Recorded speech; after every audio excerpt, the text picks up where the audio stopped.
Hello student, welcome to my channel. এই ভিডিওতে নবম শ্রেণীর ম্যাথমেটিক্সের একটি জ্যামিতি এক্সট্রা উপপাদ্য করে দেওয়া হয়েছে। আজকের এক্সট্রা উপপাদ্যটি হলো, প্রমাণ করো যে এবিসিডি বর্গক্ষেত্রের ক্ষেত্রফল এবিএফ রম্বসের ক্ষেত্রফলের চেয়ে বেশি। দেখো, প্রমাণ করতে হবে এবিসিডি বর্গক্ষেত্রের ক্ষেত্রফলটা এবিএফ রম্বসের ক্ষেত্রফলের চেয়ে বেশি। তাহলে দেখো, প্রথমে তোমরা ছবিটা আঁকবে। এবিসিডি একটি বর্গক্ষেত্র, তাহলে একটা বর্গক্ষেত্র অঙ্কন করবে।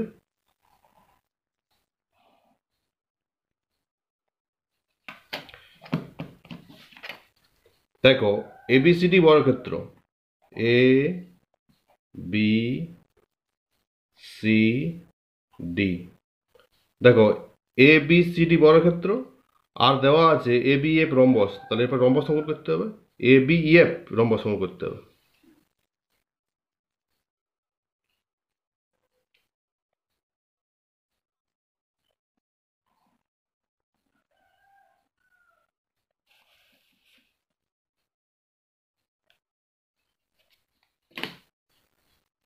তাহলে দেখো, এ বি সি ডি বর্গক্ষেত্র আর A B F, A B E F, তাহলে ই এফ নাম দিয়ে দেবে, ই এফ।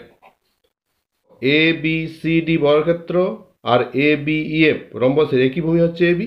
তাহলে দেখো, প্রদত্ত কি দেওয়া আছে? প্রদত্ত দেওয়া আছে এ বি সি ডি বর্গক্ষেত্র, এ বি সি ডি বর্গক্ষেত্র ও, দেখো, এ বি সি ডি বর্গক্ষেত্র ও A B E F rhombus, A B E F রম্বসের একই ভূমি।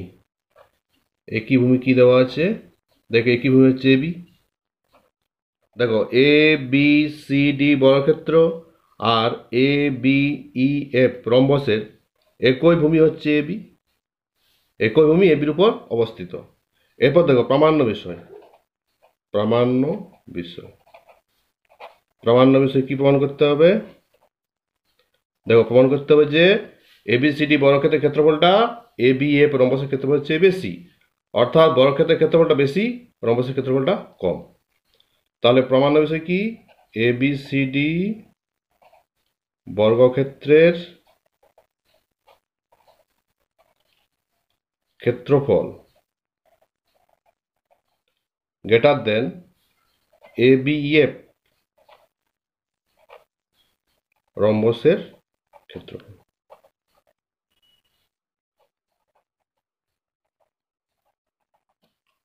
দেখো, প্রমাণ করতে হবে এবিসিডি বর্গক্ষেত্রের ক্ষেত্রফলটা এ বি এফ রম্বসের ক্ষেত্রফলের চেয়ে বেশি। এরপর অঙ্কন। দেখো, অঙ্কন কি করবে তোমরা? দেখো, অঙ্কন এফ বিন্দু থেকে এ বির উপর লম্ব টানা হবে। এফ বিন্দু থেকে এ বির উপর লম্ব হচ্ছে এফ জি টানা হলো। তাহলে অঙ্কন কি করা হলো? এফ বিন্দু থেকে এ বির উপর লম্ব হচ্ছে এফ জি টানা হলো। তাহলে অঙ্কন হচ্ছে এফ বিন্দু থেকে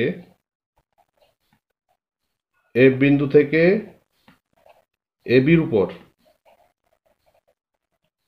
এফ জি লম্ব টানা হলো। এরপর প্রমাণ। দেখো, প্রমাণ। দেখো, এ বি সি ডি বর্গক্ষেত্রের ক্ষেত্রফল, এ বি সি ডি বর্গক্ষেত্রের ক্ষেত্রফল। দেখো, বর্গক্ষেত্রের ক্ষেত্রফল সূত্র কি? বাহু স্কয়ার, তাহলে বাহু গুণিত বাহু। তাহলে এখানে বাহু যদি এবি ধরা হয়, তাহলে এবি ইন্টু এবি লেখা যাবে। তাহলে এ বি স্কয়ার, তাহলে এবি ইন্টু এবি লেখা যাবে। বাহু ইন্টু বাহু। দেখো, বর্গক্ষেত্রের ক্ষেত্রফল সূত্র কি? বাহু স্কয়ার, অর্থাৎ বাহু ইন্টু বাহু। এখানে বাহুটা যদি এবি ধরা হয়, তাহলে এবি ইন্টু এবি হবে। তাহলে বর্গক্ষেত্রের ক্ষেত্রফল কত হচ্ছে? AB into AB. এরপর রম্বসের ক্ষেত্রফল, তাহলে এ বি ই এফ রম্বসের ক্ষেত্রফল, রম্বসের ক্ষেত্রফল। দেখো, রম্বসের ক্ষেত্রফল সূত্র কি? ভূমি ইন্টু উচ্চতা। রম্বস একটি সামান্তরিক, সামান্তরিকের ক্ষেত্রফল সূত্র কি? ভূমি ইন্টু উচ্চতা। তাই রম্বসের ক্ষেত্রফল কি হবে? ভূমি ইন্টু উচ্চতা। এখানে ভূমি কত? এ বি, আর উচ্চতা রম্বস উচ্চতা কত? F G. তাহলে ভূমি ইন্টু উচ্চতা কত হবে? তাহলে এ বি ইন্টু এফ জি। দেখো এফ জিটা হচ্ছে রম্বসের উচ্চতা, আর রম্বসের ভূমি কত, এখানে হচ্ছে এবি। দেখো রম্বসের ভূমি যদি এবি ধরা হয় তাহলে উচ্চতা কত হবে, এফ জি হবে। তাহলে রম্বসের ক্ষেত্রফলের সূত্র কি, ভূমি ইন্টু উচ্চতা। যেহেতু রম্বস একটি সামান্তরিক, তো সামান্তরিক ক্ষেত্রফলের সূত্র কি, ভূমি ইন্টু উচ্চতা। তাহলে রম্বসের ক্ষেত্রফলের সূত্র হবে ভূমি ইন্টু উচ্চতা। তাহলে এ বি এফ রম্বসের ক্ষেত্রফল কি হচ্ছে, ভূমি ইন্টু উচ্চতা। এখানে ভূমি হচ্ছে এ বি, উচ্চতা হচ্ছে এফ জি। এরপর দেখো ত্রিভুজ এফ জি এর, দেখো ত্রিভুজ এফ জি এর কোণ এফ জি এ এটা 90 ডিগ্রি, এটা লম্ব টানা হয়েছে। কোণ এফ জি এ সমান হচ্ছে এক সমকোণ। দেখো ত্রিভুজ এফ জি এর কোণ এফ জি এ এক সমকোণ অর্থাৎ 90 ডিগ্রি, যেহেতু এবির উপর এফ জিটা লম্ব, তাহলে ত্রিভুজ এফ জি এ একটা সমকোণী ত্রিভুজ। দেখো সমকোণী ত্রিভুজের অতিভুজ কোণটা হবে এখানে এ এফ, আর লম্ব হচ্ছে এফ জি। আমরা জানি সমকোণী ত্রিভুজের অতিভুজের দৈর্ঘ্য লম্বের দৈর্ঘ্য অপেক্ষা বেশি হয়। তাহলে অতিভুজ, তাহলে এখানে অতিভুজ কি হচ্ছে, অতিভুজ হচ্ছে এফ, অতিভুজের দৈর্ঘ্যটা লম্বর থেকে কি হয়, বেশি হয়। তাহলে অতিভুজ এফটা কি হবে, গ্রেটার দেন এফ জি। দেখো ত্রিভুজ এফ জি এ সমকোণী ত্রিভুজ, যেহেতু কোণ এফ জি এ এক সমকোণ। আবার দেখো এই ত্রিভুজের এ এফ হচ্ছে অতিভুজ, আর এফ জি হচ্ছে উচ্চতা। আমরা জানি সমকোণী ত্রিভুজের অতিভুজের দৈর্ঘ্যটা কি হয়, লম্বের দৈর্ঘ্যের থেকে বেশি হয়। তাহলে এফটার দৈর্ঘ্য কি হচ্ছে, এফ জির থেকে বেশি হবে। তাহলে অতিভুজের দৈর্ঘ্যটা লম্বর থেকে কি হচ্ছে, বেশি হচ্ছে। তাহলে অতিভুজ এফ গ্রেটার দেন এফ জি। এবং আবার দেখো এফ সমান এবি, এবং এফ সমান কি হবে, এবি। এটা রম্বসের বাহুগুলির দৈর্ঘ্য সমান হয়। রম্বসের,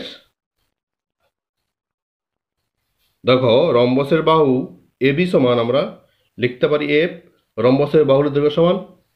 তাহলে এবি সমান কি হচ্ছে এফ। তাহলে এফ সমান কত, এবি। তাহলে এফ এর জায়গায় কত লিখবে, এবি লিখবে। তাহলে এখানে এবি লিখবে, AB greater than F G. তাহলে এবি গ্রেটার দেন কি হচ্ছে, এফ জি। এরপর তোমরা উভয় পক্ষকে এবি দ্বারা গুণ করবে।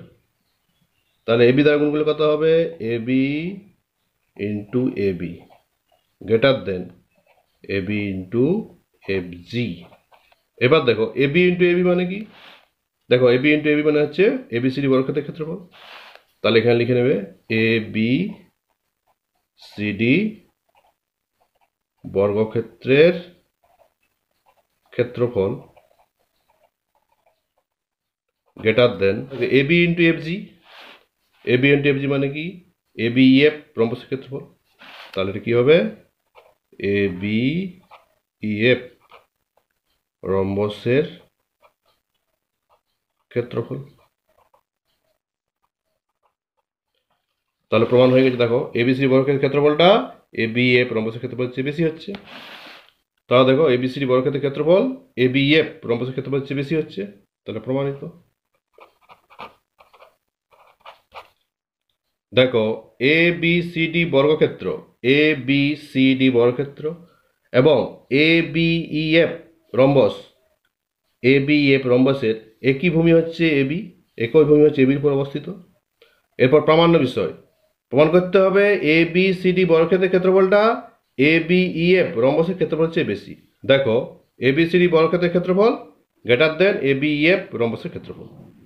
এরপর অঙ্কন, দেখো এফ বিন্দু থেকে এবির উপর এফ জি লম্ব টানা হয়েছে। এফ বিন্দু থেকে এবির উপর হচ্ছে লম্ব কি, এফ জি লম্ব টানা হলো। এরপর প্রমাণ, এ বি সি ডি বর্গক্ষেত্রের ক্ষেত্রফল, বর্গক্ষেত্রের ক্ষেত্রফল সূত্র কি, বাহু স্কয়ার, বাহু ইন্টু বাহু। তাহলে AB into AB, AB into AB হবে। এরপর এ বি ই এফ রম্বসের ক্ষেত্রফল, দেখো রম্বসের ক্ষেত্রফল সূত্র কি, ভূমি ইন্টু উচ্চতা। যেহেতু রম্বস একটি সামান্তরিক, সামান্তরিকের ক্ষেত্রফল সূত্র কি, ভূমি ইন্টু উচ্চতা। তাই রম্বসের ক্ষেত্রফল কি হবে, ভূমি ইন্টু উচ্চতা। তার রম্বসের ভূমি যদি এবি হয় তো উচ্চতা কত হবে, এফ জি। তার ভূমি ইন্টু উচ্চতা, এবি ইন্টু এফ জি।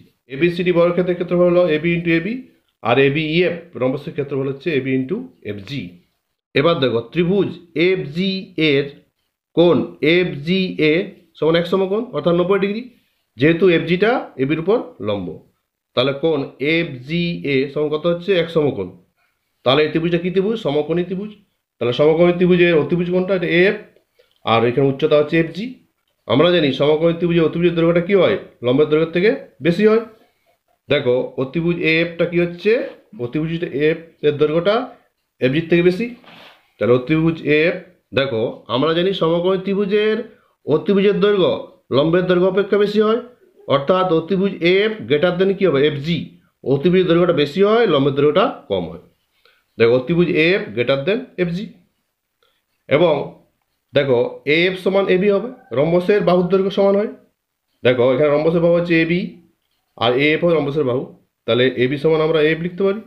তাহলে এবি সমান কি হচ্ছে? A F. আবার দেখো এফ গ্রেটার দেন ছিল এফ জি, তাহলে এফ এর জায়গায় কত লিখবে? এবি লিখবে।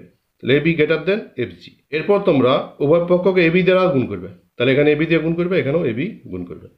তাহলে AB into AB, AB into F G. এবার দেখো এবি ইন্টু এবি মানে কি? ইন্টু এবি, অর্থাৎ এবিসি বর্গক্ষেত্রের ক্ষেত্রফল। তাহলে এবি ইন্টু এবি মানে কি হচ্ছে? এবিসি বর্গক্ষেত্রের ক্ষেত্রফল। গ্রেটার দেন, দেখো আছে এবি ইন্টু এফ জি আছে, এবি ইন্টু এফ জি মানে হচ্ছে এবি এফ রম্বসের ক্ষেত্রফল। গ্রেটার দেন এবি এফ রম্বসের ক্ষেত্রফল হবে। তাহলে দেখো এবিসিডি বর্গক্ষেত্রের ক্ষেত্রফল এবি এফ রম্বসের ক্ষেত্রফল হচ্ছে কি হচ্ছে? বেশি। প্রমাণিত।